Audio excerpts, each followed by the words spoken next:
Hudson-Edouard vient de poser un acte qui contredit les attentes des Haïtiens. Personne n'a rien vu venir. Pas de déclaration tapageuse, pas de conférence de presse spectaculaire, pas de messages calculés sur les réseaux sociaux. Juste quelques phrases prononcées calmement, presque naturellement. Et pourtant, ces mots suffisent à raviver un débat profond, ancien, parfois douloureux, dans le football haïtien. Car quand un joueur au profil d'Hudson-Edouard parle de son avenir international, ce ne sont jamais de simples mots, ce sont des signaux. Des signaux que beaucoup préfèrent ignorer, mais que le football sérieux ne peut pas balayer d'un revers de main.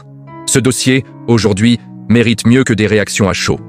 Il mérite une analyse froide, posée, responsable. Car derrière une phrase apparemment anodine se cache une réalité bien plus complexe, bien plus structurante pour l'avenir des Grenadiers. Bonsoir à toutes et à tous, bienvenue sur FIFA Foot. Ici, on ne fait pas du buzz facile. Ici, on ne nourrit pas d'illusions. Ici, on analyse le football haïtien avec lucidité, respect et responsabilité. Si vous aimez ce type de contenu, prenez une seconde pour liker, vous abonner et activer la cloche. Entrons maintenant directement dans le sujet. Depuis plusieurs mois, le nom d'Hudson-Edouard circule avec insistance dans l'environnement du football haïtien.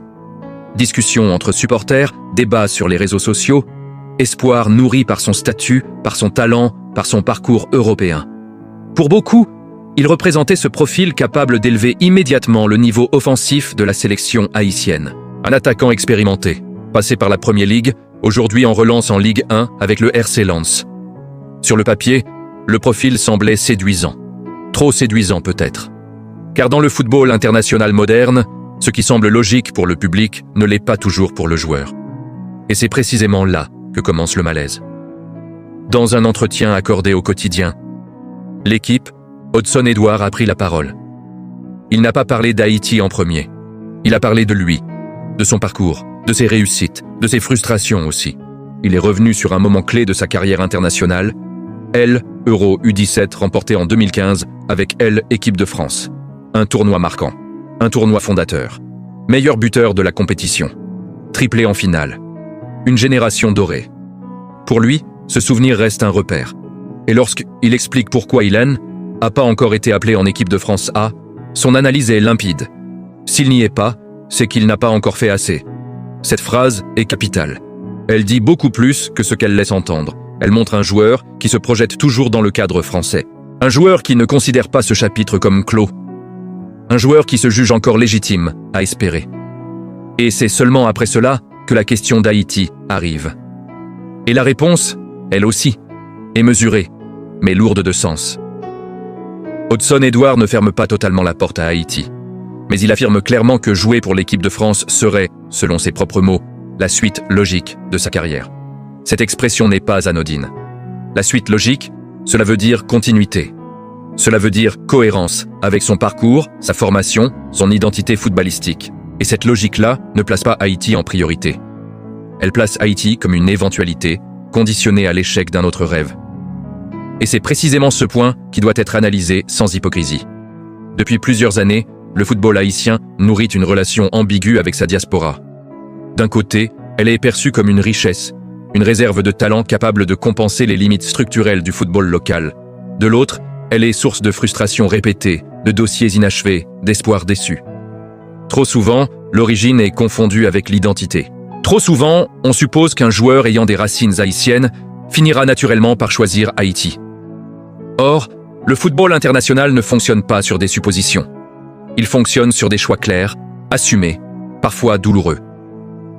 Le cas Hudson-Edouard s'inscrit parfaitement dans cette réalité. Né à Kourou, en Guyane française, formé dans le système français, international à tous les niveaux de jeunes avec la France, son parcours n'a jamais été pensé autour d'Haïti. Cela ne remet pas en cause ses origines. Cela ne remet pas en cause le respect qu'il peut avoir pour le pays. Mais cela explique son positionnement. Et ce positionnement, aujourd'hui, doit être entendu tel qu'il est, sans interprétation excessive. Pour la Fédération haïtienne de football, ce dossier devient délicat. Non pas parce que le joueur a dit non de manière définitive, mais parce qu'il a dit oui à autre chose. Tant que l'équipe de France reste une option crédible, Haïti ne sera pas une priorité. Et dans une sélection nationale en construction, engagée dans des compétitions exigeantes, cette réalité pose problème. Une sélection ne peut pas se permettre d'attendre indéfiniment. Elle ne peut pas se construire sur des hypothèses conditionnelles. Elle a besoin de certitude. elle a besoin de joueurs qui savent pourquoi ils sont là. Ce n'est pas une question de talent, c'est une question de projet. Et c'est ici que le débat devient fondamental. Le football haïtien doit-il continuer à investir du temps, de l'énergie, de l'attention médiatique sur des profils qui se projettent ailleurs? Ou doit-il recentrer son projet sur des joueurs pleinement engagés, même s'ils sont moins médiatisés? Cette question dérange, mais elle est incontournable. Car chaque dossier comme celui d'Odson Edouard laisse des traces. Chez les supporters d'abord, qui oscillent entre espoir et déception. Chez les joueurs locaux et binationaux engagés, ensuite qui observent comment sont valorisés leurs efforts. Et enfin, au niveau de l'image globale de la sélection. Une équipe nationale ne doit pas donner l'impression de courir après des noms. Elle doit donner l'image d'un projet solide, respecté, attractif pour ceux qui veulent s'y inscrire sincèrement. Le cas Edouard révèle donc un enjeu plus large. Il révèle la nécessité pour Haïti de clarifier sa stratégie vis-à-vis de la diaspora, de définir des lignes rouges, de comprendre que l'honnêteté, même frustrante, vaut toujours mieux que l'ambiguïté. Odson Edouard a été honnête. Il a exprimé son ambition. Il n'a rien promis. Il n'a rien instrumentalisé. Et c'est précisément pour cela que sa déclaration doit être respectée. Le problème n'est pas son choix potentiel. Le problème serait de mal interpréter ses mots, de nourrir encore des attentes irréalistes, de transformer une ouverture prudente en promesse imaginaire. Le football haïtien a déjà trop payé ce prix. Cette première partie pose donc un cadre clair. Nous ne sommes pas face à un rejet brutal, nous sommes face à un positionnement stratégique de carrière. Un positionnement qui oblige Haïti à se regarder dans le miroir, à se demander quel type de sélection elle veut être.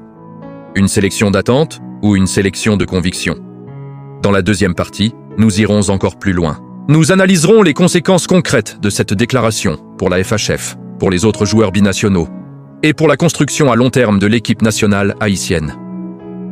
Si la déclaration d'Odson Edouard dérange autant, ce n'est pas parce qu'elle est choquante, mais parce que elle oblige le football haïtien à affronter une vérité il repousse depuis trop longtemps. Cette vérité, c'est que la sélection nationale ne peut plus fonctionner sur des attentes floues, des projections émotionnelles et des dossiers laissés volontairement dans le brouillard. Le cas Edouard agit comme un révélateur. Il met en lumière une tension permanente entre désir populaire et réalité sportive. Car pendant que les supporters imaginent des renforts capables de transformer instantanément l'équipe, les joueurs, eux, construisent leur carrière selon une logique personnelle, souvent éloignée de l'urgence nationale. Et cette différence de temporalité crée des incompréhensions profondes. La Fédération haïtienne de football se retrouve ainsi face à un dilemme stratégique majeur. Continuer à suivre, observer, espérer, au risque de perdre du temps précieux, ou trancher, clarifier et concentrer l'énergie sur des profils pleinement engagés. Dans le football moderne, le temps est une ressource rare. Chaque cycle de qualification, chaque compétition internationale, chaque rassemblement compte. Attendre un joueur qui se projette ailleurs, c'est accepter de construire une partie de son projet sur une incertitude. Or, une sélection nationale en quête de stabilité ne peut pas se permettre ce luxe. La déclaration d'Edouard, même nuancée, doit donc être interprétée comme un signal stratégique. Il ne s'agit pas de fermer la porte définitivement, mais de comprendre que cette porte ne s'ouvrira que dans un contexte très précis, conditionné par l'échec d'un autre rêve. Et cette réalité pose une question essentielle. Haïti peut-elle bâtir son avenir sur des options secondaires? Le football international offre de nombreux exemples de sélections qui ont payé cher cette approche. Des équipes qui ont attendu trop longtemps des joueurs binationaux indécis, au point de négliger le développement de ceux qui étaient déjà là, prêts, disponibles, engagés. Le risque n'est pas seulement sportif, il est aussi humain.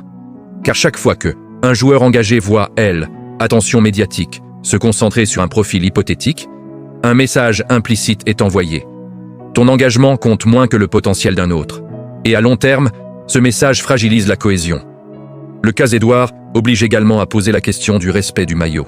Non pas dans un sens émotionnel ou patriotique excessif, mais dans un sens professionnel.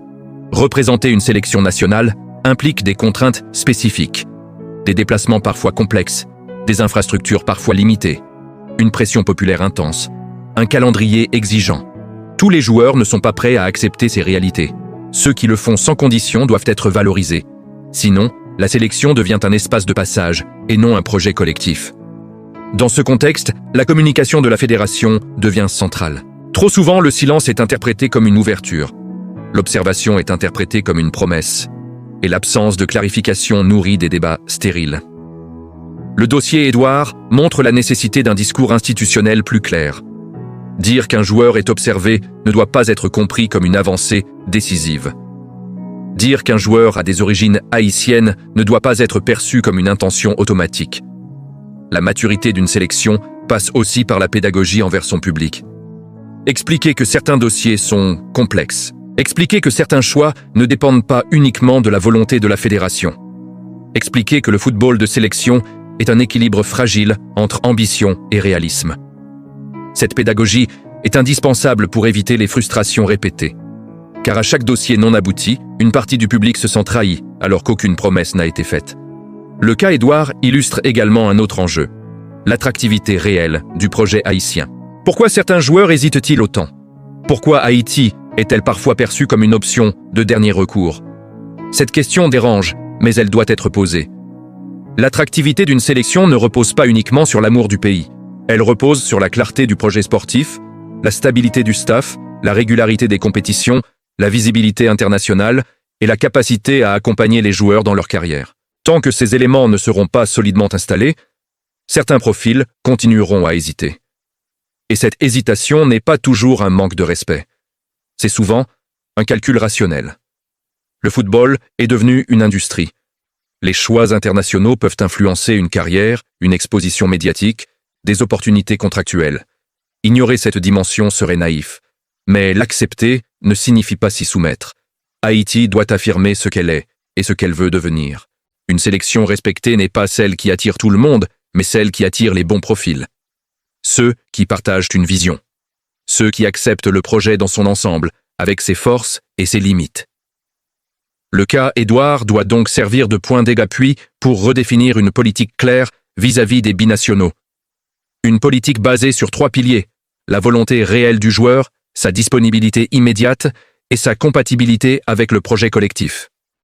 Sans ces 3 éléments, aucun dossier ne devrait être prioritaire. Cela ne signifie pas fermer la porte. Cela signifie ne pas suspendre le projet à une attente incertaine. Cette approche protégerait aussi la sélection contre les cycles de désillusion. Elle permettrait de valoriser davantage les joueurs déjà engagés. Elle renforcerait la crédibilité du projet auprès de ceux qui hésitent encore, mais cherchent un cadre sérieux, stable, respectueux. Le dossier Edouard révèle enfin une responsabilité médiatique. Les médias, les créateurs de contenu, les influenceurs du football haïtien jouent un rôle clé dans la perception de ces situations. Transformer chaque rumeur en certitude, chaque déclaration prudente en promesse, contribue à entretenir une confusion permanente. Le rôle d'une analyse responsable est au contraire de contextualiser, de nuancer, d'expliquer.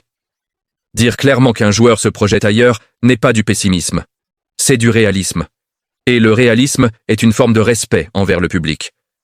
Cette deuxième partie montre donc que le cas Hodson Edouard dépasse largement sa personne. Il interroge la manière dont Haïti se projette, communique, construit. Il oblige à sortir d'une logique de dépendance au nom et au profil médiatique. Il invite à bâtir une sélection basée sur la conviction plutôt que sur l'attente. Dans la troisième partie, nous irons encore plus loin.